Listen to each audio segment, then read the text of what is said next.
পড়ন্ত নিক্ষিপ্ত বস্তু সম্পর্কিত সমস্যা, এটাও খুব ইম্পর্টেন্ট। নিক্ষিপ্ত বস্তু যদি হয় উপরের দিকে যদি থ্রো করি, সেটার বেলায় জাস্ট এই ফর্মুলাগুলো কি হবে, জাস্ট এই সেম ফর্মুলাই, জাস্ট প্লাসের জায়গায় কি হবে, জি এর আগে মাইনাস হবে। বিকজ ইনিশিয়ালি আমাদের মধু কোথায় ছিল, এইখানে, এই পজিশনে ছিল। ফাইনালি মধু কোথায়, ফাইনালি মধু এখানে। ইনিশিয়াল টু ফাইনাল কি নিচের দিকে, তাইলে নিচের দিকে আমরা নেগেটিভ ধরতেছি, তাহলে এটার আগে কি বসবে, মাইনাস। ফার্স্টে যাচ্ছিল উপরে, আবার গেছে নিচে। এই টাইপের কেসই আমার সাইন কনভেনশনটা মূলত কাজে লাগে। কোন একটা বস্তু উপরে নিক্ষেপ করলে সেটার বেগ বনাম সময় লেখচিত্র কেমন হবে, এটার অ্যান্সার কি হবে বলতো, একটু চিন্তা করে বলো। এবার যে আমার কাগজটা, এই কাগজটাকে আমি কি করব, একদম মোচড়ায়, একদম সারফেস এরিয়া একদম কমায় ফেললাম। এবার যদি দুটাকে ছেড়ে দেই, দুটো কিন্তু একই সাথে নিচে পড়তেছে। পড়ন্ত নিক্ষিপ্ত বস্তু সম্পর্কিত সমস্যা, এটাও খুব ইম্পর্টেন্ট টপিক, ঠিক আছে, এটাও খুবই ইম্পর্টেন্ট টপিক। বেসিক্যালি ইম্পর্টেন্ট যত কিছু আছে এই চ্যাপ্টারে যা আছে সব দেখাই দিচ্ছি, যাতে তোমাদের দুশ্চিন্তার কোনো কারণ না থাকে, ঠিক আছে। সো আই গেস তোমরা সবাই এই এই পড়ন্ত বস্তুর সবকিছু পড়ার জন্য, জানার জন্য এক পায়ে খাড়া, এই জন্যই আমরা এই টপিকটা নিয়ে আসলাম। সো এই ক্ষেত্রে আমাদের দুইটা জিনিস মাথায় রাখা লাগবে, যে বস্তু হতে পারে পড়ন্ত, উপর থেকে আমরা কি করে ফেলতে পারি, একটা বস্তুকে জাস্ট কি করে ফেলতে পারি, ছেড়ে দিতে পারি, তাই না। এই যে এটা এখানে আছে, জাস্ট ছেড়ে দিতে পারি, তাহলে এটা কি হবে, একটা পড়ন্ত বস্তু। আবার এই সেম বস্তুটাকে আমি আবার কি করতে পারি বলো, উপরে থ্রো করতে পারি, উপরে থ্রো করতে পারি, তখন এটা হবে নিক্ষিপ্ত বস্তু। যাই হোক, তো পড়ন্ত বস্তুর বেলায় সূত্র হচ্ছে এগুলা, কারণ তোমাদের তো আর নতুন করে বলার কিছু নাই, যেহেতু তোমরা থিওরি আই গেস টুকটাক পড়ছো। জাস্ট ওই এর আগের যে ফর্মুলা গুলো দেখছো, ওই এর জায়গায় কি হবে বলো, এর জায়গায় কি হবে, এর জায়গায় হবে জি, এর জায়গায় হবে জি, জি জি জি। আর এস এর জায়গায় আমরা একটু এইচ লিখবো, যেহেতু এটা একটা হাইট বা কিছু ভার্টিক্যাল ডিসটেন্স, দ্যাটস ওয়াই। তো এরপর আমরা যদি নিক্ষিপ্ত বস্তুর কথা চিন্তা করি, নিক্ষিপ্ত বস্তুর বেলায় সবগুলা ওই নিক্ষিপ্ত বস্তু মানে কি, এই যে নিচ থেকে উপরে থ্রো করলাম, এটা আদিবেগ দিয়ে। আর পড়ন্ত বস্তু মানে উপর থেকে চাইলে আমরা এমনি ফ্রিলি ফলিং বডিও হইতে পারে, এমনিও ছেড়ে দিতে পারি, আবার একটা স্পিড দিয়েও থ্রো করতে পারি, দুইটাই করতে পারি, সবই করা যাবে। ফর্মুলা তো আসি, সবকিছু আমরা সলভ করে ফেলতে পারবো। এরপর নিক্ষিপ্ত বস্তু যদি হয় উপরের দিকে যদি থ্রো করি, সেটার বেলায় জাস্ট এই ফর্মুলাগুলো কি হবে, জাস্ট এই সেম ফর্মুলাই, জাস্ট প্লাসের জায়গায় কি হবে, জি এর আগে মাইনাস হবে। বিকজ এর আগে যখন জিনিসটা কি ছিল, এর আগে যখন পড়ন্ত বস্তু ছিল, তখন বস্তু পড়তেছে এদিকে, আর জিও কোন দিকে, জিও এদিকে, এই জন্য প্লাস। এবার বস্তু থ্রো করতেছো তুমি উপরের দিকে, বস্তু থ্রো করতেছো কোন দিকে, উপরের দিকে, বাট জি কাজ করতেছে কি, নিচের দিকে। তাইলে এই জি এর আগে আমার একটা কি ইউজ করতে হবে, মাইনাস সাইন ইউজ করতে হবে, তাই না। তোমাদেরকে আমি কিন্তু সাইন কনভেনশন বুঝাবো, ঠিক আছে, সাইন কনভেনশন বুঝাবো। তো তখন এই সাইনের ব্যাপারগুলো আরো ক্লিয়ার হবে। বাট এইগুলা হচ্ছে, এই টপিকগুলো একটু বেশি ইজি, তো জাস্ট এমনি মাথায় রাখলেই হয়। বাট আরো একটু ডিফিকাল্ট টাইপের যদি কোনো প্রবলেম হয়, তখন কিন্তু আমাদের সাইন কনভেনশন যেটা, এটা আমাদের মাস্ট মাথায় রাখা লাগবে। তো ওটা একটু পরে শিখাবো, তখন একদম ক্লিয়ার হয়ে যাবে, পানির মতো ক্লিয়ার হয়ে যাবে। তো এরপর বাকি যে প্রবলেমগুলো আছে, বাকি যে সমীকরণগুলো আছে, সেগুলোতেও কি হবে, জাস্ট জি এর এই টার্মটার জন্য এখানে কি হবে, প্লাসের জায়গায় মাইনাস হবে। জাস্ট এই সেম ফর্মুলা, প্লাসের জায়গায় মাইনাস, এই যে লাস্ট যে ফর্মুলা সেটা। যাক, গেল। এরপর আমাকে একটা জিনিস বলো, দুইটা পড়ন্ত বস্তু, দুইটা বস্তুকে মনে করো আমি ছেড়ে দিব। দুইটা বস্তুকে আমি কি করব, ছেড়ে দিব। একটা মনে করো 100 কেজি, একটা ম্যাস হচ্ছে কত, 100 কেজি, আর একটা ম্যাস হচ্ছে 50 কেজি। আমাকে বলো তো এই দুটার মধ্যে কোন বস্তুটা আগে পড়বে? কেউ বলতে পারবা যে কোন বস্তুটা আগে পড়বে? কোন বস্তুটা আগে পড়বে এই দুটা বস্তুর মধ্যে? যদি ছেড়ে দেই একই হাইট থেকে। একটা সময় মানুষের যেটা ধারণা ছিল যে যেটার ম্যাস বেশি সেটা আগে পড়বে, যেটা ম্যাস কম সেটা একটু পরে পড়বে। কারণ বাস্তবে আমরা যখন রিয়াল লাইফে দেখি, তখন আমরা কি দেখি আসলে? কারণ বাস্তবে আমরা কি দেখি? আমার হাতে মনে করো যদি এরকম একটা পেপার থাকে, আর এরকম একটা মনে করো হাইলাইটার আছে। এই ২ টার মধ্যে কোনটার ম্যাস বেশি? এটার ম্যাস বেশি। সো আমরা যদি ২ টাকে একসাথে একই হাইট থেকে ছেড়ে দেই, কোনটা আগে পড়বে? সবাই জানো যে হাইলাইটারটা আগে পড়বে। আর এটা তো এখনো পড়তেছে। বাট এই একই এক্সাম্পল আমরা যদি করি, একই হাইট থেকে ছাড়বো। বাট এবার যে আমার কাগজটা, এই কাগজটাকে আমি কি করব? একদম মোচড়ায়, একদম সারফেস এরিয়া একদম কমায় ফেললাম। এবার যদি ২ টাকে ছেড়ে দেই, ২ টো কিন্তু একই সাথে নিচে পড়তেছে। তাই না? ইন্টারেস্টিং ব্যাপার না? এখন এটার যে কারণটা হলো,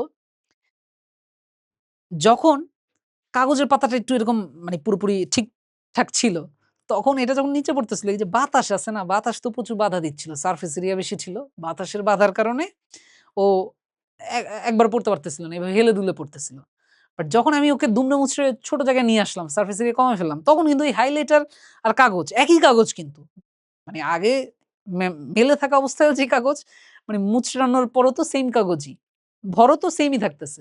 বাট এবার কি হয়ে গেল? সারফেস এরিয়া কমে গেল। এবার কিন্তু ২ টা যখন ছেড়ে দিলাম একই সাথেই কিন্তু নিচে পড়ল। এই একই সাথে নিচে পড়তেছে তার মানে কোন একটা বস্তু আগে পড়বে না নিচে পড়বে এটা কখনোই তার ভরের উপর নির্ভর করে না। এটা কিন্তু একসময় এরিস্টটলের আইডিয়া ছিল। কারণ এরিস্টটল যেটা ভাবতো সিইং ইজ বিলিভিং। সো যেটা দেখতেছে ওটাই বিশ্বাস করবে। এরিস্টটলের তো আর বাতাসের কথা মনে নাই, বাতাসের বাধার কথা মনে নাই। তারপর তো আসলো গ্যাংস্টার কে আসলো? হ্যাঁ? Galileo, the Real gangster in scientific world. সবকিছু এক্সপেরিমেন্টাল প্রমাণ করল। সে দেখাইলো আসলে কোনো কিছু আগে পড়বে না নিচে পড়বে এটা কখনোই তার ভরের উপর নির্ভর করে না। এটা কখনোই তার ভরের উপর নির্ভর করে না। আ যদি একই হাইট থেকে ছেড়ে দেই সবকিছু কি একই সাথে নিচে পড়বে। যদি আমরা চিন্তা করি বাতাসটাকে একদমই কনসিডার না করি। আর এই টাইপের ভারী অবজেক্ট যদি হয় তাহলে বাতাসের বাধা ওই 50 কেজিও কিন্তু অনেক ভারী। আর 100 কেজি তো ভারীই। এদের বেলাতে বাতাসের বাধা এমনিও নগণ্য হবে। সো এদেরকে যদি আমি ছেড়ে দেই ২ টা কিন্তু একই সাথেই মাটিতে এসে পড়বে। সো তোমাদের বইয়ে দেখবা পড়ন্ত বস্তুর গতির যে সূত্র-টুত্র আছে তার মধ্যে কিন্তু এগুলা নিয়ে একটু কথাবার্তা আছে। সো আমি অত থিওরি যেহেতু আমাদের ওয়ান শট ক্লাস ওগুলো থিওরি তোমরা একটু বই থেকেও আগে পড়া আছে মানে আমি যতটুকু আইডিয়া করতেছি। বাট আমরা একটু ম্যাথমেটিক্যাল জিনিস একটু বেশি ফোকাস করব। বাট আইডিয়াটা বুঝছো তো যে কোন বস্তুটা আগে পড়বে তাহলে ২ টাই কি একই সাথে নিচে পড়বে। কোনটা আগে পড়বে না। আগে পড়ার কোনো সিস্টেম নাই। আচ্ছা সো এটা আমরা বুঝলাম। এর পরের টপিকে চলে যাই। এরপরে এটা কিন্তু কোনো দ্বিমাত্রিক গতি বা প্রাস-ট্রাস কিছু না, প্রজেক্টাইল টাইপের কিছু না। এটা ওই মনে করো কোনো একটা অবজেক্টকে যদি তুমি উপরে থ্রো করো তাহলে ওর ডিফারেন্ট টাইমে ওর v এর ভ্যালু বা হাইটটা কিরকম হবে সেটার একটা ভিজুয়ালাইজেশন। মানে ব্যাপারটা হচ্ছে কি তুমি যদি কোনো একটা অবজেক্টকে এখান থেকে মনে করো এই হাইট থেকে মানে এই পজিশন থেকে যদি উপরে থ্রো করো, একটা জিনিস খেয়াল করো, ওর বেগটা কি হবে? আস্তে, আস্তে কমে যাবে, তাই না? বেগটা আস্তে, আস্তে কমে, কমে এখানে গিয়ে কি হয়ে যাবে? বেগ শূন্য হয়ে যাবে। মানে সর্বোচ্চ উচ্চতায় বেগ কি হয়ে যাবে? শূন্য হয়ে যাবে। মানে এটা কিন্তু একই লাইনে আছে, তাই না? আমরা অবজেক্টটাকে জাস্ট উপরে থ্রো করতেছি, এতখানি উপরে উঠে আবার ওখান থেকে ও নিচে পড়তেছে। বাট ওটাকে আমরা একটু ওর ভ্যালু গুলা কিরকম হবে সেটা দেখানোর জন্য এভাবে দিলাম। আবার একটু পরে দেখো এখানে থাকা অবস্থায় মানে ইনিশিয়ালি উপরে থ্রো করার টাইমে এখানে থাকা অবস্থায় মনে করো বেগ যদি হয় +20 আবার যখন হাইয়েস্ট পজিশনে গিয়ে আবার যখন সেম পজিশনে ব্যাক আসবে, হাইয়েস্ট পজিশনে গিয়ে আবার যখন সেম পজিশনে ব্যাক আসবে, তখনও কিন্তু ওর বেগ আবার কি হবে? 20 হবে। বাট এবার কিন্তু সাইনটা কি? প্লাস নাকি মাইনাস? মাইনাস। মাইনাস সাইনের মানে কি? মাইনাস সাইনের মানে হচ্ছে এবার দিকটা কি হবে? দিকটা ঠিক উল্টো দিকে হবে। সেইম ওয়েতে তার মানে আমি যদি কোনো একটা জিনিসকে উপরে 50 মিটার পার সেকেন্ড স্পিডে থ্রো করি, ও কিন্তু নিচের দিকে যখন এসে ভূমিতে পড়বে তখনও 50 মিটার পার সেকেন্ড স্পিডেই পড়বে। এবং ডিরেকশনটা কি হবে? আগের ঠিক উল্টো দিকে। ডিরেকশনটা কি হবে? আগের ঠিক উল্টো দিকে। আর যদি এমন হয় যে আমি কোনো একটা অবজেক্টকে এখান থেকে থ্রো করি, এখান থেকে উপরে থ্রো করলাম, এখান থেকে উপরে থ্রো করলাম, হাইয়েস্ট একটা পজিশনে উঠলো, তারপর আবার নিচে পড়তেছে। তারপর যদি আমি এখানে না ধরি, তারপর যদি আমি হাত সরায় ফেলি তাহলে কিন্তু ও যত নিচের দিকে আরো যাবে তত কিন্তু ওর বেগ কি আরো বাড়তে থাকবে। কোন দিকে বাড়তে থাকবে? উল্টো দিকে বাড়তে থাকবে। বুঝছি কিনা? সো ওর এটা হচ্ছে ওর টাইম এবং হাইট এর সাথে, সাথে ওর মানে ভেলোসিটিটা কিভাবে অ্যাডজাস্ট হয়, ভেলোসিটি v এর ভ্যালুটা কিভাবে অ্যাডজাস্ট হয়, এগুলো কিন্তু v ঠিক আছে? ইউ, v দেখে আবার কনফিউজড হয়ে যাচ্ছ। সো বেসিক্যালি সবই হচ্ছে ভেলোসিটি মিন করতেছে। বিভিন্ন জায়গায় বিভিন্ন পজিশনে ভেলোসিটিটা কিভাবে অ্যাডজাস্ট হয় সেটার একটা ভিজুয়ালাইজেশন। তারপর এটা আমাকে বলো কোন একটা বস্তু উপরে নিক্ষেপ করলে সেটার বেগ বনাম সময় লেখচিত্র কেমন হবে? এটার অ্যান্সার কি হবে বলো তো? একটু চিন্তা করে বলো। কোন একটা বস্তুকে যদি উপরে থ্রো করি সেটার বেগ বনাম সময় লেখচিত্র কেমন হবে? দেখো চিন্তা করে দেখো কি হবে অ্যান্সার। ব্যাপারটা হচ্ছে খুবই ইন্টারেস্টিং। এটা তোমার এমসিকিউ তে আসতে পারে। কোন একটা বস্তুকে যদি উপরে থ্রো করি তাহলে সেটার বেলায় আমরা ফর্মুলা কি জানি? ফর্মুলা জানি v ইকুয়ালস টু কি? v equals to u minus gt। এটা না? উপরে যেহেতু থ্রো করতেছি তাহলে u মাইনাস gt। তাহলে এটাকে যদি তুমি কম্পেয়ার করো আমার এখানে এই বরাবর কি আছে? v এই বরাবর আছে t।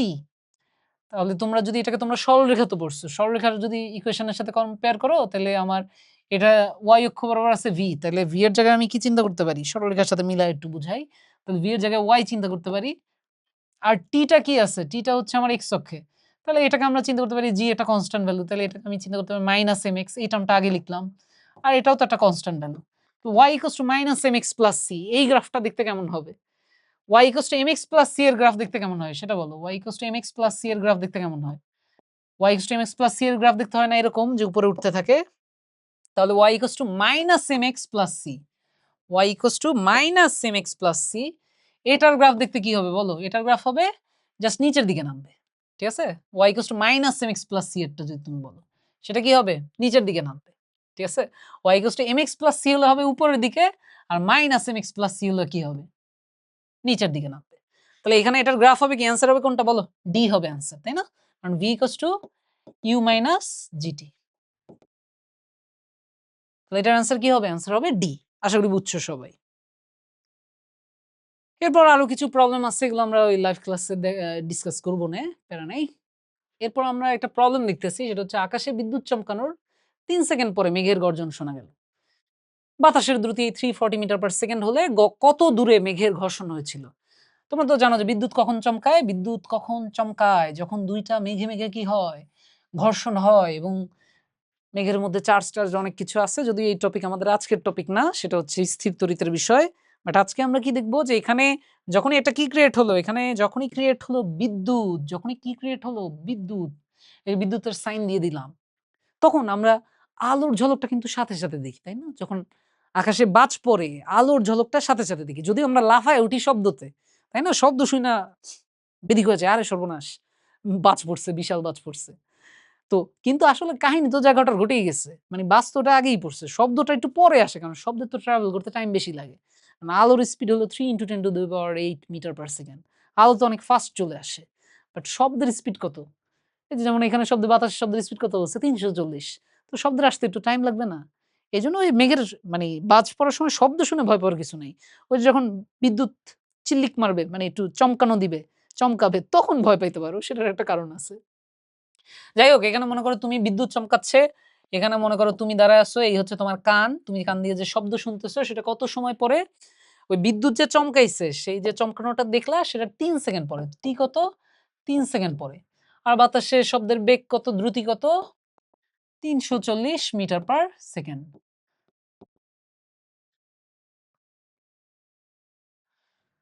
তাহলে আমার দূরত্বটা কত বলো? তাহলে এই যে দূরত্বটা, এই দূরত্বটা কত বলো? এই দূরত্বটা h = হচ্ছে vt, v হচ্ছে 340, আর t হচ্ছে কত? t হচ্ছে 3, তাহলে 3 × 300 900 340 120, তাহলে হচ্ছে 1020, 1020 মিটার, বা হ্যাঁ 1020 মিটার, এভাবে লিখে দিই। 300 হচ্ছে 900 340 120, 900 আর 120 হচ্ছে 1020। তাহলে হচ্ছে 1020 মিটার দূরে তোমার ওই মেঘে মেঘে, মানে তোমার থেকে 1020 মিটার দূরে বা 1 কিলোমিটার একটু বেশি দূরে ওই মেঘে মেঘে কি হইছে? ঘর্ষণ হইছে, এবং একটা বাজ বাজ পড়ছে আরকি। বাজ ক্রিয়েট হইছে। যাই হোক, আমরা পরের প্রবলেমে চলে যাই। 1 কেজি এবং 1 মিলিগ্রাম ভরে দুটি বস্তু বায়ু বাধাহীন অবস্থায় উপর হতে ছেড়ে দিলে 5 সেকেন্ডে এরা কতটুকু নিচে নেমে আসবে? এখন এটা হয়তো যারা একটু বোকা তারা কি করবে? যারা একটু বোকা তারা 1 কেজি আর 1 মিলিগ্রাম দুটার জন্য আলাদা আলাদাভাবে হিসাব করবে। বাট যারা একটু চালাক তারা জানে যে বায়ু বাধাহীন অবস্থায় যত বস্তুই তুমি ছাড়ো না কেন, তোমরা তো হয়তো নাসার একটা এক্সপেরিমেন্ট দেখছো, যে একটা লোহার গোলক আর একটা পাখির পালক, তাও যদি তুমি ভ্যাকুয়াম চেম্বার বানাতে পারো, সেই ভ্যাকুয়াম চেম্বারের ভিতর দিয়ে যদি লোহার গোলক আর ওই পাখির যে পালক যদি একসাথে ছেড়ে দাও, ২ টা একই সাথে পড়বে। কারণ ওটা একটা ভ্যাকুয়াম চেম্বার, ওটার ভিতর কোনো বাতাস নাই। তো পাখির পালকরে যে বাতাস একটা বাধা দেয়, সেই বাধাটা তো দিতে পারতেছে না। তো বাধা না দিলে কি হবে? লোহার গোলকও যেই সময়ে পড়তেছে নিচে, পাখির পালকও ওই টাইমেই পড়তেছে। তো যেহেতু এটা আমার বলতেছে বায়ু বাধাহীন অবস্থায়, তার জন্য তোমার 1 কেজি হোক আর 1 মিলিগ্রাম হোক বা 1 যাই হোক না কেন, সবকিছুই কি একই সাথেই তো একই পরিমাণেই নিচে পড়বে। সময়ের সাথে সাথে ২ টাই কি একই সাথেই পড়বে। সো ২ টার জন্য আর আলাদা হিসাব করার দরকার নাই। তো ২ টার জন্য আমরা যদি আলাদা হিসাব না করি, তাইলে আমরা একবারেই করে ফেলতে পারি। উপর হতে ছেড়ে দিলে ৫ সেকেন্ডে এরা কতটুকু নিচে নামবে? উপর হতে ছেড়ে দিচ্ছি, তার মানে ইউ কি? 0। আমার ফর্মুলা কি ছিল? মানে পড়ন্ত বস্তুর জন্য ut প্লাস হাফ GT²। যেহেতু জাস্ট ছেড়ে দিচ্ছি, তাহলে ut টার্মটা কি হবে? 0, কোনো আদিবেগ নাই। জাস্ট এমনে ছেড়ে দিচ্ছি, তাহলে u 0। তাহলে h = half GT²। Half g এর জায়গায় কি হবে? g এর জায়গায় হবে 10, আর t² এর জায়গায় কি হবে বলো? t² এর জায়গায় কি হবে? t² এর জায়গায় হবে কত সেকেন্ড পরে? ৫ সেকেন্ডে। তাহলে ৫ × ৫ = ২৫, ৫ × ৫ = ২৫, যাই হোক। তাহলে এখানে হবে ৫ × ৫ = ২৫, আর এখানে হচ্ছে ৫, ৫ × ২৫ = ১২৫। কতটুক নিচে নেমে আসবে বলো? কতটুক নিচে নেমে আসবে? ১২৫ মিটার নিচে নেমে আসবে। ২ টা বস্তুই। তাহলে এটাই হচ্ছে অ্যান্সার। ২ টার জন্য আলাদা কোনো অ্যান্সারের ব্যবস্থা নাই। ২ টা একই সাথে একই পরিমাণ নিচে পড়বে। এগুলো ইজি জিনিস, এগুলো পারবা তোমরা সবাই। 80 মিটার গভীর কূপে 80 মিটার গভীর কূপে মনে করো এটা একটা 80 মিটার গভীর কূপ। কূপ-টুপ তো চিনো, তাই না? এখন তো কূপ-টুপ তেমন একটা মানুষজন থাকে না, আধুনিক যুগ। বাট আগের দিনে মানুষ কূপ-টুপ দিয়েই পানি-টানি তুলত। তো 80 মিটার গভীর কূপে ১ খণ্ড পাথর ফেলা হলো। তাহলে এটা কতটা গভীর? এটা কূপটা হচ্ছে গভীর কতটা? 80 মিটার। এটা গভীর হচ্ছে 80 মিটার। 80 মিটার গভীর কূপে ১ খণ্ড পাথর ফেলা হলো। কয় খণ্ড? ১ খণ্ড। তাহলে এই পাথর ফেলা হলো, পাথর এখান থেকে পড়তেছে। আমরা এখানে মানে ওটার একটা ক্রস সেকশন দেখতেছি আমাদের কূপের। একদম ক্রস সেকশন দেখতেছি। 4.25 সেকেন্ড পর পানিতে এর আঘাতের শব্দ শোনা গেল। 4 পয়েন্ট মানে তুমি এই মনে করো এখানে একটা কূপ, আমি কূপের পাশে দাঁড়ায় আছি। একটা পাথর ছাইড়া দিলাম। ছাইড়া আমি দাঁড়ায় আছি। 1, 2, 3, 4, 4 সেকেন্ড গেল। 4.25 সেকেন্ড পর এই শব্দ হইল মাত্র। তারপর 4.25 সেকেন্ড পর পানিতে এর আঘাতের শব্দ শোনা গেল যদি অভিকর্ষজ ত্বরণ জি হচ্ছে 10, আমরা একটু জি এর ভ্যালু 10 ধরতেছি একটু যাতে হিসাব নিকাশ ইজি হয়। ঠিক আছে? মানে মাঝে মধ্যে কোয়েশ্চেনে তোমার যদি জি এর ভ্যালু 10 ধরতে বলে তাহলে 10 ধরবা। না হলে ওই 9.8 তোমরা সবাই জানোই। জি যদি 10 মিটার পার সেকেন্ড স্কয়ারড হয় তবে বায়ুতে শব্দের বেগ নির্ণয় করো। এটা আমাদের কোয়েশ্চেনটা হচ্ছে বায়ুতে শব্দের বেগ ভি বের করতে হবে। বায়ুতে শব্দের বেগ বের করতে হবে। বায়ুতে শব্দের বেগ বের করার পর এখন দেখো শব্দটা সৃষ্টি হচ্ছে কখন? তোমার কানে এসে পৌঁছাইছে ঢিল ছোড়ার 4.25 সেকেন্ড পর। এখন শব্দটা তো আগে ক্রিয়েট হইছে কখন কতক্ষণ পরে সেটা তো আগে বের করতে হবে। কারণ ঢিল ছোড়ার সাথে সাথেই তো আর শব্দ ক্রিয়েট হয় নাই। ঢিল তো গিয়ে এই যে নিচে গিয়ে এই যে ঢিল এখান থেকে গিয়ে শব্দ হচ্ছে না। ঢিল এসে যখনই এখানে এসে পড়ল তখন না শব্দ ক্রিয়েট হইল। তাহলে আমার আগে বের করতে হবে ঢিলটা এখান থেকে ছাড়ার কত সেকেন্ড পর গিয়ে আসলে এখানে পড়ছে। বুঝতে পারছি কিনা? তাহলে ওটা আগে বের করি। ওটা যদি আমরা বের করতে চাই, যেহেতু আমরা জাস্ট এমনিই ছেড়ে দিচ্ছি তাহলে আমার ফর্মুলাটা কি হবে? ফর্মুলাটা হবে H equals to UT plus half GT squared। But যেহেতু এমনি ছেড়ে দিচ্ছি UT টার্মটা 0 তাহলে H equals to half GT squared। তো H equals to যদি half GT squared হয় তাহলে হাফ হচ্ছে G এর ভ্যালু আমরা কত ধরতে বলছে? 10। তাহলে half into 10 into t square. T স্কয়ারটাই তো আমার বের করতে হবে, তাই না? আর এইচ এর জায়গায় কি বসাবো? কতটুকু ডিসট্যান্সে ছিল? ডিসট্যান্স নিচে ছিল। মানে পানিটা তো ছিল 80 মিটার নিচে। তাহলে এইচ এর জায়গায় 80। তাহলে আমরা কি পাচ্ছি? তাহলে টি স্কয়ারড কে কি লেখা যায়? টি স্কয়ারড লেখা যায় 8 ইনটু 2 হচ্ছে 160 ডিভাইডেড বাই 10। তার মানে হচ্ছে টি স্কয়ারড ইকুয়ালস টু 16 অতএব টি ইকুয়ালস টু 4। তার মানে 4 সেকেন্ড পর আমার এখান থেকে যে ঢিলটাকে ছাড়লাম এটার পানিতে গিয়ে পড়তেই লাগছে 4 সেকেন্ড। তুমি কিন্তু শব্দ শুনছো 4.25 সেকেন্ড পরে। তার মানে শব্দটা ক্রিয়েট হইছে 0.25 সেকেন্ড মানে সরি শব্দটা ক্রিয়েট হইছে 4 সেকেন্ড পরে। কারণ এখান থেকে পড়তে তো লাগছে 4 সেকেন্ড। তাহলে ওই যে ওখানে শব্দটা ক্রিয়েট হলো, তারপর ক্রিয়েট হওয়ার পর তোমার কান পর্যন্ত আসতে তাহলে শব্দের কতটুকু টাইম লাগছে? 0.25 সেকেন্ড। বুঝছি কিনা?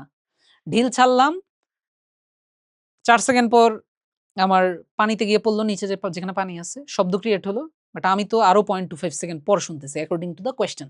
তাহলে পানির যে ট্রাভেল করার যে টাইমটা, পানিতে যে শব্দটা হলো সেই শব্দটা ট্রাভেল করলো কতটুক সময়ে?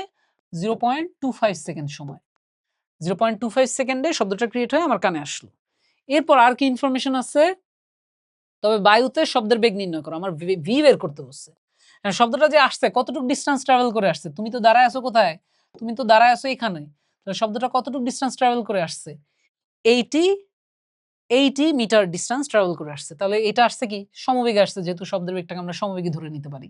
এটা কিন্তু ওই ইসের সাথে মিলায় ফেলো না কেউ। ওই যে প্রতিধ্বনির যে চ্যাপ্টার, ওই প্রতিধ্বনির চ্যাপ্টার প্রতিধ্বনির সাথে মিলায় ফেলো না। প্রতিধ্বনি তো হলো এখান থেকে যদি তুমি কূপের এখানে নিচে গিয়ে যদি সাউন্ড করতা, সেই সাউন্ড যদি ট্রাভেল করে নিচে গিয়ে পানিতে মানে বাড়ি খায়া উপরে উঠে আসতো, তখন প্রতিধ্বনির ব্যাপার আসতো। এটা কিন্তু প্রতিধ্বনির ব্যাপার না। এটা কিন্তু তোমার এখানে গিয়ে সাউন্ড ক্রিয়েট হচ্ছে তারপর এখান থেকে আসতেছে। যাই হোক। তাহলে আমরা এটার জন্য কি লিখতে পারি? এটার জন্য লিখতে পারি H equals to VT sound সমবেগে আসছে। এখানে ক্রিয়েট হওয়ার পর সমবেগে আসছে। তাহলে H equals to লিখতে পারি VT। তাহলে V টা হবে কি? V টা হবে H/T। H এর জায়গায় হবে 80 আর T এর জায়গায় কি? 0.25 0.25 তাহলে 80/0.25 মানে কত? 0.25 মানে হচ্ছে 1/4 তাহলে এটা 4টা উপরে চলে আসবে, 4টা 32, তাহলে 320 মিটার পার সেকেন্ড। তাহলে ওই দিন শব্দের বেগ কত ছিল? ওই দিন শব্দের বেগ ছিল 320 মিটার পার সেকেন্ড। বুঝছে কিনা? বোঝা গেল বিষয়টা? খুবই ইন্টারেস্টিং প্রবলেম। এটাও তোমাদের ইসের জন্য, সিকিউর জন্য ইম্পোর্টেন্ট। কারণ সিকিউ তো বেসিক্যালি এরকম একটা ম্যাথমেটিক্যাল সিনারিও দিয়েই মোস্ট অফ দ্য টাইম দেয়। সো এই ম্যাথগুলো ভালো বুঝলেই তুমি সিকিউ সলভ করতে পারবা, সমস্যা হবে না। তারপর আর কত ম্যাথ করাবো? এটা একটা এসএস নাও বা আমাদের পিডিএফ থেকে নিয়ে নিও। এটা হচ্ছে তোমাদের এইচডব্লিউ, ঠিক আছে? এটা এইচডব্লিউ নিজেরা করে নিও। ইজি। তারপর পরের যে প্রবলেমটা এটা হচ্ছে কি বলছে? 40 এই 49 মিটার উচ্চতা থেকে একটি বস্তু নিচে ফেলে দেওয়া হলো। কত উচ্চতা থেকে? 49 মিটার। 49 মিটার উচ্চতা থেকে একটি বস্তু নিচে ফেলে দেওয়া হলো। একই সময়, আচ্ছা আমরা সাথে একটু ড্রও করি, তাই না? আমরা সাথে একটু ড্রও করে ফেলি, তাহলে আমাদের জন্য করাটা ইজি হবে। আচ্ছা এখানে ড্র করি। মনে করো 49 মিটার উচ্চতা থেকে, তাহলে এটা মনে করো ভূমি, এটা হচ্ছে ভূমি, এটা হচ্ছে 49 মিটার উচ্চতা। এটা কত উচ্চতা? 49 মিটার উচ্চতা। 49 মিটার উচ্চতা থেকে একটি বস্তু নিচে ফেলে দেওয়া হলো। এই হলো একটা বস্তু। 49 মিটার উচ্চতা থেকে একটি বস্তু নিচে ফেলে দেওয়া হলো। বস্তু নিচে ফেলে দেওয়া হলো। একই সময় অন্য একটি বস্তু, একই সময় অন্য একটা বস্তু অন্য একটা কালার দিয়ে এঁকে দেই। একই সময় অন্য একটা বস্তু 24.5, কত এই অন্য বস্তুটার ইউ কত? 24.5 মিটার পার সেকেন্ড বেগে খাড়া উপরের দিকে নিক্ষেপ করা হলো। বস্তু দুটি কখন ও কোথায় মিলিত হবে জানতে চাইছে। ধরে নেই ধরতে তো কোনো সমস্যা নেই। তো আমরা ধরে নিই ভূমি থেকে এই যে হাইটটা, এই হাইটটাকে আমরা ধরি এক্স পরিমাণ হাইটে গিয়ে বস্তু দুটি এবং এত সময় পরে বস্তু দুটি মিলিত হবে, বস্তু দুটি দেখা হবে, বস্তু দুটি দেখা সাক্ষাৎ হবে, একটার সাথে একটা কি হবে? ধাক্কা লেগে যাবে। বলবে যে হ্যালো বন্ধু, কি খবর? তুমি উপর থেকে পড়তেছিলা, আমি নিচে থেকে আসতেছিলাম, দেখা হয়ে গেল। যাই হোক, তাহলে আমার এক্সটা বের করতে হবে আর কত সময় পর টিটা বের করতে হবে। তো এগুলো সলভ করার কোনো ব্যাপার? কোনোই ব্যাপার না। আমরা কি করব? এটা পুরাটা কি 49 মিটার। এতটুকু যদি এক্স হয়, এতটুকু কি হবে? এতটুকু হবে 49 মাইনাস এক্স। এতটুকু কি হবে? 49 মাইনাস এক্স। তো এতটুকু যদি 49 মাইনাস এক্স হয়, উপর থেকে যেটা পড়তেছিল ওটার বেলায় ইউ কত? ওটার বেলায় ইউ ছিল 0। তাহলে ওটার বেলায় যদি ইউ 0 হয়, ওটার বেলায় যে ফর্মুলাটা নরমালি যে ফর্মুলাটা আমরা একটু বেশি দেখলাম যে উপর থেকে যদি এমনে ছেড়ে দেই, সেটার জন্য ফর্মুলা হচ্ছে h equals to ut plus half gt square. So ওটার জন্য ইউ এর ভ্যালুটা তো 0, যেহেতু জাস্ট এমনে ছেড়ে দেওয়া হচ্ছে, কোনো স্পিড দিয়ে থ্রো করা হয়, মানে নিচে থ্রো করা হয় নাই, জাস্ট এমনে ছেড়ে দেওয়া হচ্ছে। তাহলে h এর জায়গায় লিখতে পারি 49 মাইনাস 6। কত লিখতে পারি? 49 মাইনাস 6। ut টার্মটা থাকবে না? হাফ জি এর কি ভ্যালু কিছু ধরতে বলছি না, তাহলে জি মানে 9.8, হাফ ইনটু 9.8 টি স্কয়ার ফাইন। তাহলে এটাকে কি লেখা যায়? এটাকে লেখা যায় 4.9, কি লেখা যায়? 4.9 টি স্কয়ার। এটাকে লেখা যায় 4.9 টি স্কয়ার। তাহলে এটা গেল আমার, এটা মনে করো একটা ইকুয়েশন, এটা হচ্ছে আমার একটা ইকুয়েশন। এরপরে যেটাকে নিচ থেকে থ্রো করছিলাম ওর কথা তো ভুলে গেলে চলবে না। ওর জন্য ফর্মুলা কি হবে? h = ut - sub gt square. তাহলে ওর জন্য h টা কত? ওর জন্য h টা হচ্ছে x। ওর জন্য h টা হচ্ছে কি? ওর জন্য h টা হচ্ছে x। তাহলে x = ut কত হবে ওর জন্য? 24.5 t মাইনাস হাফ জি কত? 9.8 টি স্কয়ার। কারণ টাইম তো দুজনের জন্য কি সেম। যে টাইমে ও এখান থেকে এখানে পড়তেছে ওই সেম টাইমে ও এখান থেকে এখানে যাচ্ছে, টাইম সেম। তাহলে এটাকে একটু মডিফাই করে কি লেখা যায়? 24.5 টি মাইনাস 4.9 টি স্কয়ার, 4.9 টি স্কয়ার। তাহলে এটাকে মনে করে দিলাম 2 নাম্বার ইকুয়েশন। দেখে মনে হচ্ছে তো অনেক ডিফিকাল্ট, বাট আসলে কি এতটা ডিফিকাল্ট? আচ্ছা এটাকে এক্স এর জায়গায় তো এটা লিখলাম, তাই না? এটা এক্স এর জায়গায় যদি এটা লিখি, এক কাজ করা যায়। এক কাজ কি করা যায়? সেটা হচ্ছে আমরা এটাকে একটু অন্য ফরমেটেও লেখা যায় বা জাস্ট সমস্যা নেই। আমরা 2 নাম্বারের যে ভ্যালু সেটা আমরা কিসে বসায় দিতে পারি? 1 নাম্বারে বসায় দিতে পারি। 2 নাম্বারের ভ্যালু 1 নাম্বারে বসায় দিতে পারি। তো 2 নাম্বারের ভ্যালু যদি 1 নাম্বারে বসায় দেই, 1 নাম্বার কি ছিল? 49 মাইনাস এক্স। এক্স আবার কি? এটা। তাহলে এক্স এর জায়গায় কি চিন্তা করা যায়? 24.5 টি মাইনাস 49 মাইনাস এক্স। তাহলে এটা মাইনাস মাইনাসে প্লাস হয়ে যাবে। 4.9 টি স্কয়ার্ড ইকুয়ালস টু কি হবে? ইকুয়ালস টু হবে ওপাশে 4.9 টি স্কয়ার। তাহলে আমরা কি বলতে পারি? 4.9 টি স্কয়ার, 4.9 টি স্কয়ার কাটাকাটি। তাহলে আমরা বলতে পারি 24.5t 24.5t ইকুয়ালস টু হচ্ছে 49। তাহলে t ইকুয়ালস টু কত? t ইকুয়ালস টু হচ্ছে 49/24.5। 24 এর ডাবল হচ্ছে 48, 0.5 এর ডাবল 1, সো 49/24.5 এটা হচ্ছে কি হবে বলো? 2। তাহলে t ইকুয়ালস টু 2। তাহলে বস্তু দুটি কখন মিলিত হবে? 2 সেকেন্ড পর মিলিত হবে। কয় সেকেন্ড পর? 2 সেকেন্ড পর। এবার কথা হচ্ছে কোথায় মিলিত হবে? এবার আবার কোথায়? জায়গাটাকে আছে? যাক পরের এটা লিখি, সমস্যা নাই। এবং কোথায় মিলিত হবে? কোথায় মিলিত হবে ওটা তো কোনো ব্যাপার না। মনে করো ভূমি থেকে কত উচ্চতায় বসছি? x উচ্চতায় মিলিত হবে। তো x এর এখানে আমি মান বসাই দেব। আর করার দরকার আছে? এই যে t এর যে ভ্যালু, এই যে t এর ভ্যালু যে 2 এটা যদি আমি এখানে বসায় দেই তাহলেই কিন্তু আমি হাইটটা x এর যে ভ্যালুটা সেটাও পেয়ে যাব এবং তাইলে আমি আমার ২ টা অ্যান্সার পেয়ে যাব। আর করে দিলাম না। তোমরা করে নিও, ঠিক আছে? তোমাদের জন্য তোমরাও একটু পরিশ্রম করো। সব কেন আমি করব, তাই না? তোমাদেরকেও তো পরিশ্রম করতে হবে। পরীক্ষা তো তোমাদেরই।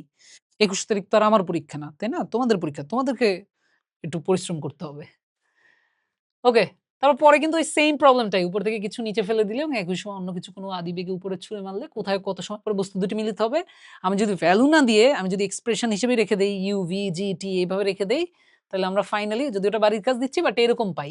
ফাইনালি একটা শর্টকাটের মতো পাই যে t = h/u সময় পরে ভূমি হতে এত উচ্চতায় মিলিত হবে। তাহলে দেখি এই শর্টকাটটায় আগের ওই ভ্যালুগুলো বসায় দেখি t মিলে কিনা। t = h/u, h কত ছিল? 49 আর u কি ছিল? 24.5। মিস হয় ২ সেকেন্ড পরে। তাহলে দেখো কত ইজিলি তুমি বের করে ফেলতে পারবা যদি মনে রাখতে পারো। বেসিক্যালি শর্টকাট তো কিছুই না। তুমি যদি এই ভ্যালু না বসায় ওই এক্সপ্রেশন গুলাই রেখে দাও, ইউ, ভি, জি, টি ওইভাবে রেখে দাও, তাহলে ওই লাস্টে গিয়ে যেটা আসে ওটাই শর্টকাট। ওকে? খুবই একটা জ্ঞানের কথা বলে দিলাম, ভবিষ্যতে কাজে লাগবে। আবার সেইম ওয়েতে এটাতেও আমি যদি বসায় দেই, এটাতেও যদি আমি বসায় দেই, এটাতে বসানো মানে কি? h এর জায়গায় 49 মাইনাস g মানে হচ্ছে 9.8/2 h/u হোল স্কয়ার। তাহলে h হচ্ছে 49, u হচ্ছে 24.5 এটার হোল স্কয়ার। তাহলে আমার কি আসে?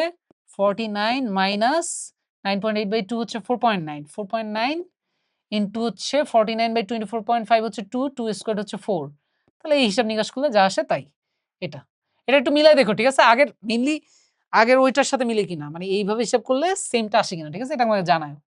তাড়াহুড়ো করে করছি তো একটু মিলাই দেখো যে এভাবে তো নরমালি করার নিয়ম তো এটা। সো এভাবে করে যেটা আসে সেটা যদি তোমার এইটা থেকেও আসে তার মানে আমাদের শর্টকাট ঠিক আছে। একটু ক্রস চেক করে নিও, ঠিক আছে? ওকে আমরা আগে আগাই। ২ টি পাথর ২১ ওকে এটাও বাড়ির কাজ। একটু দেখে নিও। আর না পড়ি, ঠিক আছে? আমরা একটু আগাই, সামনে আগাই। একটু নিজেরা করে নিও বাসায়। পড়ে দেখো কি ম্যাথে কি বলছে। তারপর একটু চিন্তা ভাবনা করো। কারণ নিজেকে করতে হবে। কারণ যতই তোমাকে টিচার করায় দিক না কেন, যতদিন না পর্যন্ত তুমি নিজে গিয়ে নিজে একটা প্রবলেম সলভ করতেছো না, ততদিন পর্যন্ত তোমার ওই আসলে প্রবলেম সলভিং এর যে স্কিলটা ওইটা আসলে গ্রো করবে না। এজন্য নিজের করতে হবে। যতই টিচার পড়ায় দিক না কেন, টিচার যদি ৫ টা প্রবলেম দেখায় আরো ১০০ টা প্রবলেম তোমার নিজের করতে হবে। বই-টইতে কিন্তু প্রবলেমের অভাব নাই। সো প্রবলেম সেখান থেকে বের করে করতে থাকবা। ওকে এরপর আমরা প্রায় শেষের দিকে চলে আসছি বলা যায়। খুব ইন্টারেস্টিং কিছু প্রবলেম ২-৩ টা প্রবলেম দিয়ে আমরা শেষ করব। সো আমাদের যে প্রবলেমটা এখন খুবই ইন্টারেস্টিং। একটু গল্প করে মানে এটা কি বলবো? আমরা পড়বও না, জাস্ট গল্প করব। ২ বন্ধু একটা হচ্ছে যদু আরেকটার নাম হলো মধু। মনে করো ২ বন্ধু আর ভাল লাগতেছে না পৃথিবীতে। যে এত ঝামেলা, কয়দিন পর জেএসসি পরীক্ষা, এসএসসি পরীক্ষা, এইচএসসি পরীক্ষা আর ভাল লাগতেছে না। যদু আর মধু কি করলো? যে আর পৃথিবীতেই থাকবো না। তারা একটা বেলুন ম্যানেজ করলো এবং সেই বেলুনে ২ জন উঠে গেল। আমরা একটু দেখি ভিজুয়ালাইজেশন দেখি। ঠিক আছে? এই যে মনে করো যদু আর মধু ২ জন মিলে কি করলো? এরকম একটা বেলুনে উঠে গেল। বেলুনে উঠে তারপর বেলুন তো মনে করো অজানার উদ্দেশ্যে উঠে যাচ্ছে তো যাচ্ছি। বেলুন দুজনকে নিয়ে উপরে উঠতেছি তো উঠতেছি। মনে করো কোনো একটা জায়গায় বেলুন থেমে যায় না। আমি একটু কি করে দিছি? আমি একটু পজ করে দিছি। কি করে দিছি? পজ করে দিছি। বেলুন উপরে উঠতেছিল। ওই মোমেন্টে আ ওই মোমেন্টে যদুর কি হলো? যদুর খুবই জানতে ইচ্ছে করলো। ঠিক আছে? যদুর খুবই জানতে ইচ্ছে করলো। যদু মধুকে বলতেছে, "বড় জানতে ইচ্ছে করে।" তো মধু বলল যে, "ওকে কি জানতে ইচ্ছে করে আমাকে বলো।"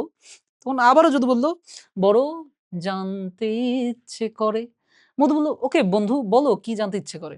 তখন যদু বলল, "এক্সাক্ট এই মোমেন্টে আমাদের যেই বেলুন যানটা এটা যে উপরে উঠতেছে, কত স্পিডে উপরে উঠতেছে এটা আমার খুব জানতে ইচ্ছে করে।" বাট আমাদের কাছে তো কোনো স্পিডোমিটার নাই। এখন তাহলে কি উপায়? তখন মধু বলল, "হ্যাঁ বন্ধু, তাহলে কি উপায়?" তখন যদু বলল, "বন্ধু, এটা কোনো ব্যাপার না। We can figure it out, but you have to make a little sacrifice. তোমাকে কি করতে হবে? You just have to die." তারপর কি করলো যদু? মনে করো মধুকে এখান থেকে কি করলো? যদু মধুকে এখান থেকে ফেলে দিল।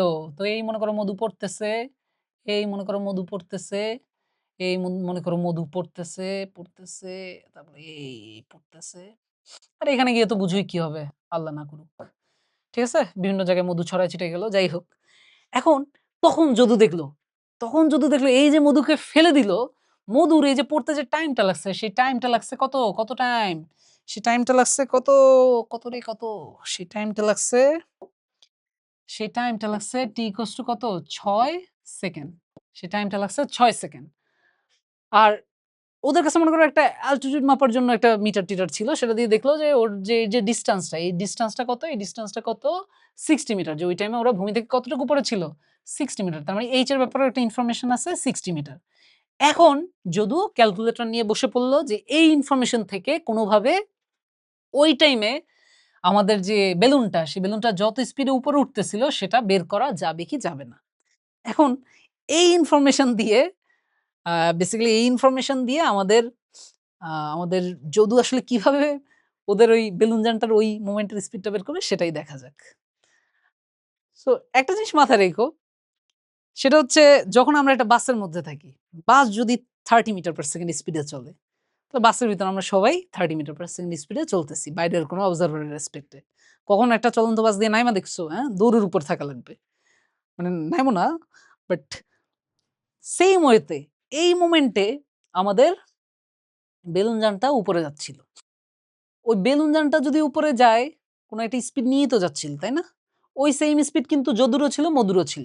তাহলে মধুর ইনিশিয়াল স্পিডটা যদি আমি বের করতে পারি, এই কেসে দেখো, এই কেসে এখানে মধুর ইনিশিয়াল স্পিডটাই কিন্তু কি হবে?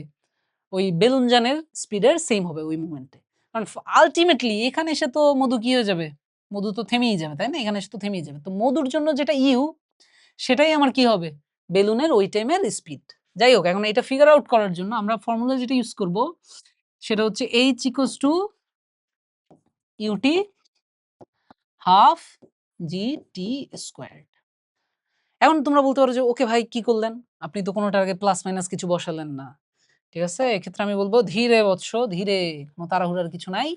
এই যে প্লাস মাইনাস কি বসবে সেটা বোঝার জন্য আমাদের সাইন কনভেনশন বোঝা লাগবে। সাইন কনভেনশন কি জিনিস? তুমি সবই বুঝবা, কোনো প্যারা নাই। জাস্ট ধরে নাও যে যেকোনো একটা দিক, মনে করো আমি উপরের দিকটাকে পজিটিভ ধরলাম। আমি চাইলে উল্টাও ধরতে পারি, ডাজন্ট ম্যাটার। মনে করো আমি উপরের দিকটাকে পজিটিভ ধরলাম। তাহলে নিচের দিকটা কি হবে? নেগেটিভ। এখন এখানে প্রত্যেকটা জিনিসের জন্য প্লাস না মাইনাস বসবে এটা আমাকে সাইন কনভেনশন অনুযায়ী কি করতে হবে? ডিসাইড করতে হবে। কিভাবে ডিসাইড করব? এই যে দেখো এখানে এইচ টার আগে কি বসাবো? প্লাস না মাইনাস? ইনিশিয়ালি আমাদের মধু কোথায় ছিল? এখানে, এই পজিশনে ছিল। ফাইনালি মধু কোথায়? ফাইনালি মধু এখানে। তাহলে মধুর যে এইচ এর ডিরেকশন কোন দিকে? নিচের দিকে।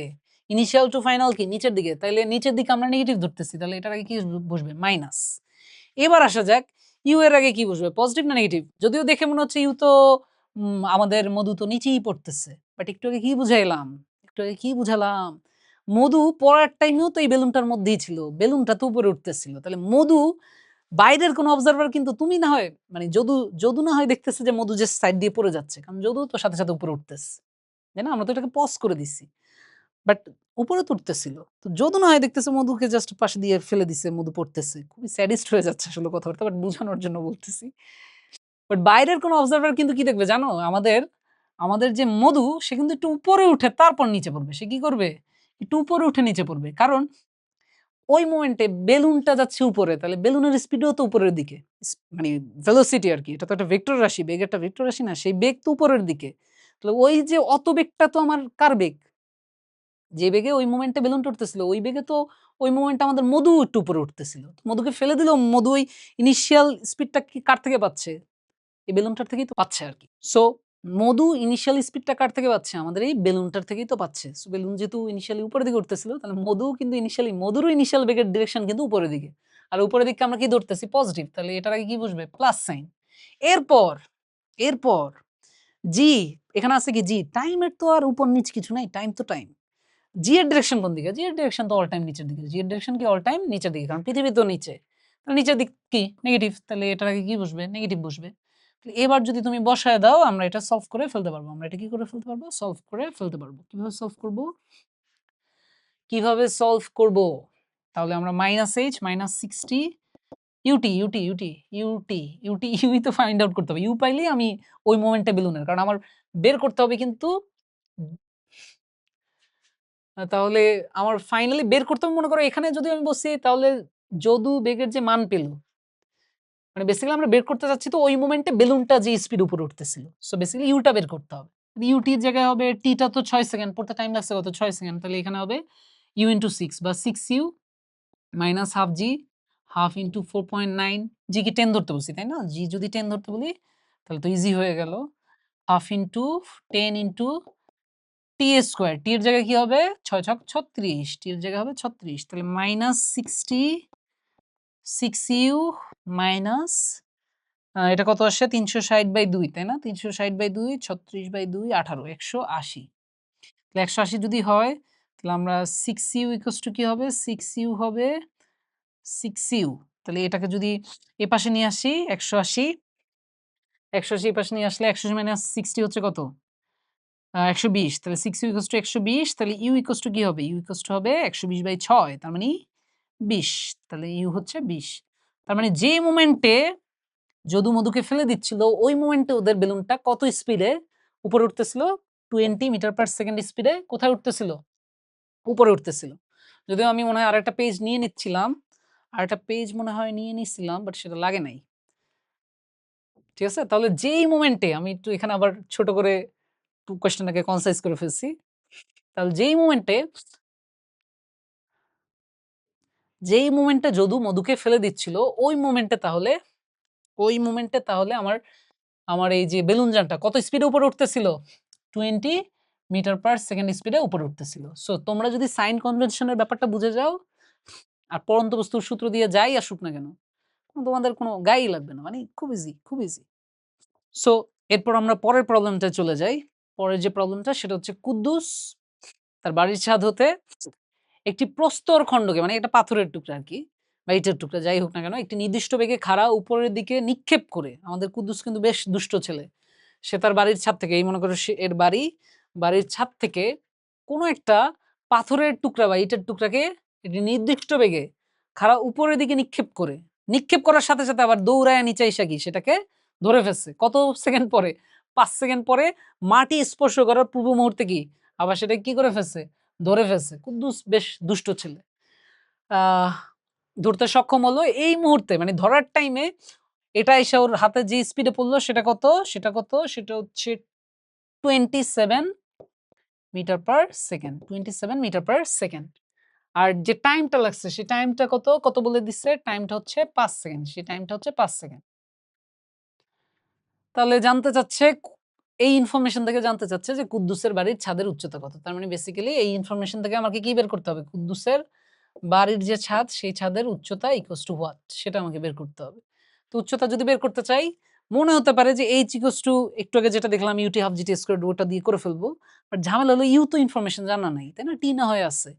ইউ তো জানি না। বাট ইউটা কি আমরা জেনে ফেলতে পারবো না? কারণ এইটার এই ইনফরমেশন থেকে এটা আর এই ইনফরমেশন আর জি এর ভ্যালু তো জানাই আছে। তা থেকে আমরা ইউ বের করে ফেলতে পারবো।